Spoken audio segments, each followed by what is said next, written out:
Welcome to the equipment section of this course where I'm going to be talking about what to look for when buying camera gear and then opening up my bag and showing you everything that I own to help you make an educated decision on what gear you should buy and what gear you shouldn't buy to hopefully help you save loads of money and loads of time in the process. And because I've spent literally hundreds of hours researching and using different pieces of equipment and have spent hundreds of thousands of dollars on buying gear, I have some pretty good insights to share with you today. But when it comes to helping people decide what gear to buy, I always ask this question first.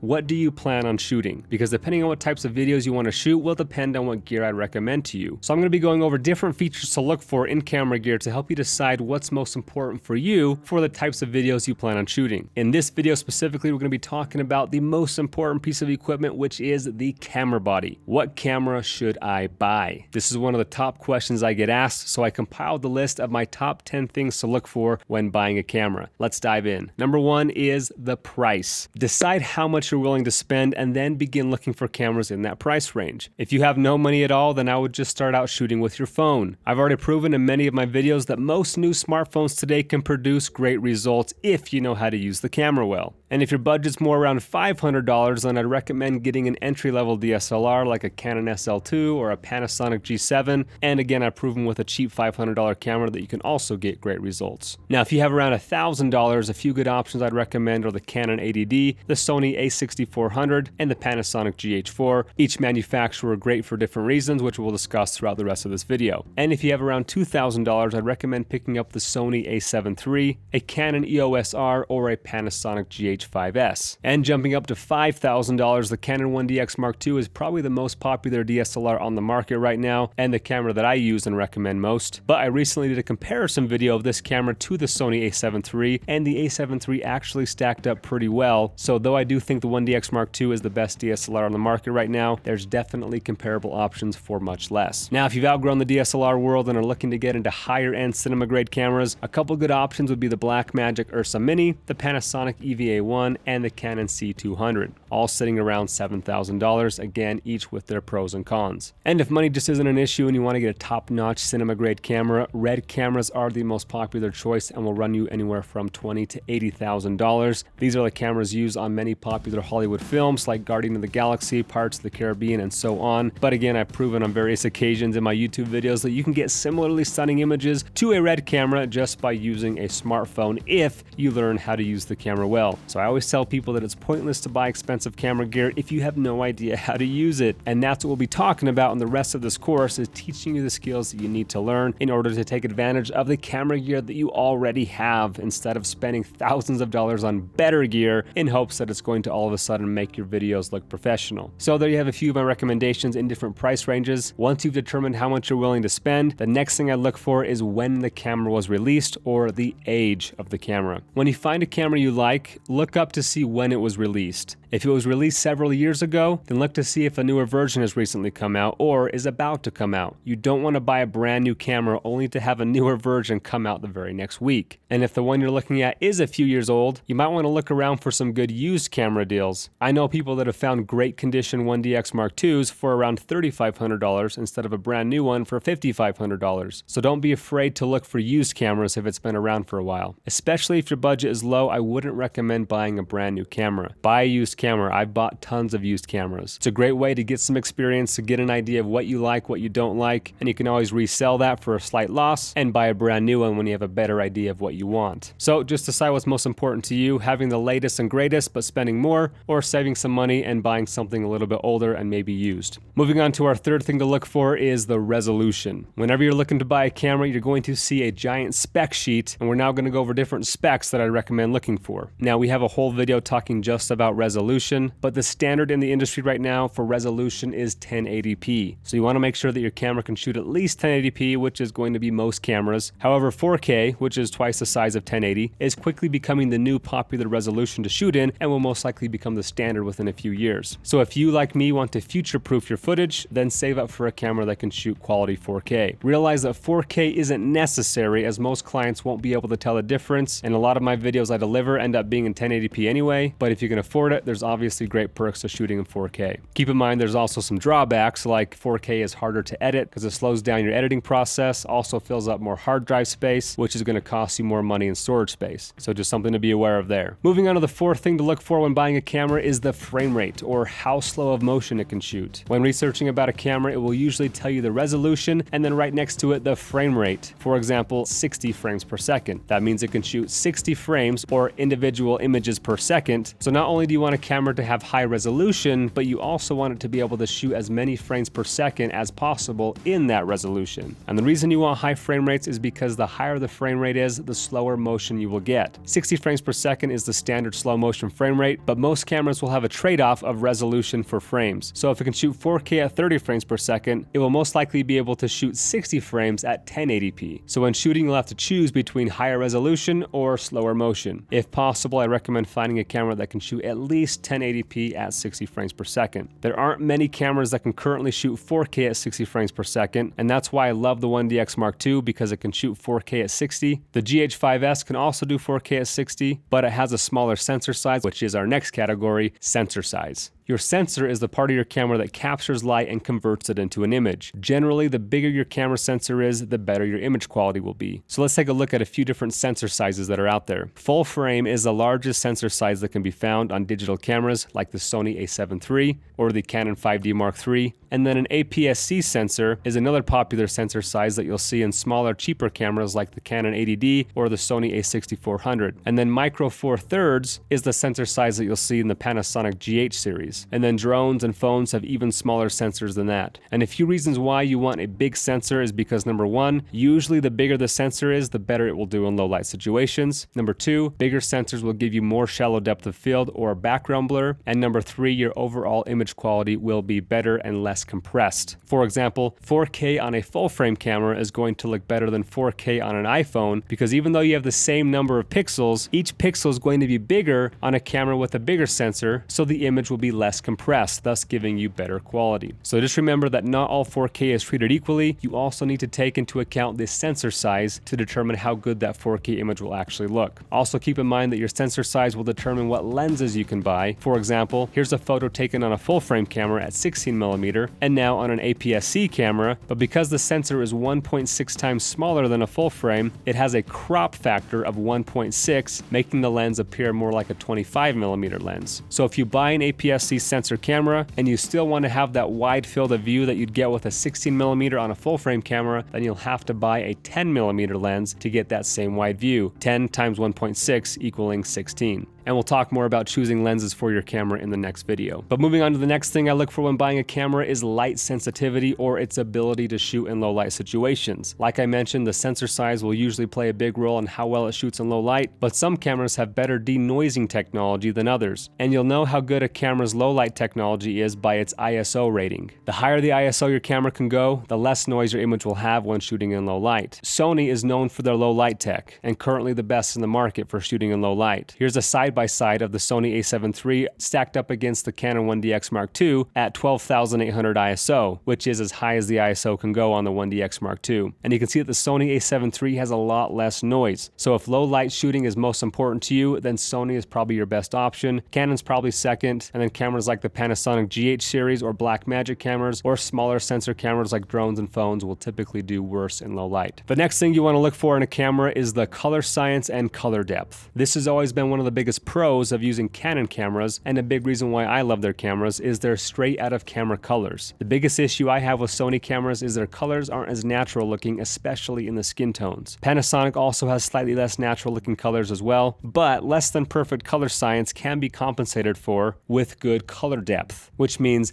the higher the color depth, the more color information you have to work with in post to allow you to tweak the colors in the editing room. The normal color depth that you'll see in most DSLR mirrorless cameras is 8-bit, which means that the image will be able to display 256 colors at a time. And if you're using an 8-bit camera, I do not recommend shooting in log, which is a flattened picture profile that increases dynamic range. If you shoot in log with an 8-bit color depth, you will have a hard time bringing the colors back in post without the image falling apart, because you only have so many colors to work with. But cameras like the Panasonic GH5S can shoot in 10-bit, which means you can display 1024 colors at a time, or 4 times more color information than 8-bit, thus giving you much more control over your image in post to bring back or change colors as desired. And then really nice cameras like my Red can shoot in 12-bit, which means it can display 4096 colors at a time, which is why Red cameras are widely used for Hollywood films because there's so much color information to work with, allowing a color grader to manipulate the image without destroying the quality. Now this stuff can get pretty complicated, so we're not going to go into too much detail, but point is, some cameras have better natural looking color science than others, and the higher color depth is, the more color information you'll have, giving you a higher quality image and more color grading latitude in post. Moving on to the next thing to look for in a camera is its in-video autofocus. Canon is currently leading the way with its dual pixel autofocus technology that is market leading and has been the first reliable in-video autofocus system that I've used that actually does an amazing job at tracking subjects and keeping them in focus while shooting video. For me, this is personally a huge feature that I always look for, as it makes my life so much easier when shooting video and ensures that my subject is always going to be in perfect focus. Sony probably comes in second place as their tech is catching up to Canon, but those are probably the only 2 manufacturers whose autofocus I would trust right now. And many higher end cinema cameras don't have any autofocus at all because they're meant to have someone whose dedicated job it is to pull focus. But where possible, especially as a one-man crew, I recommend keeping this in mind and putting it high up on your priority list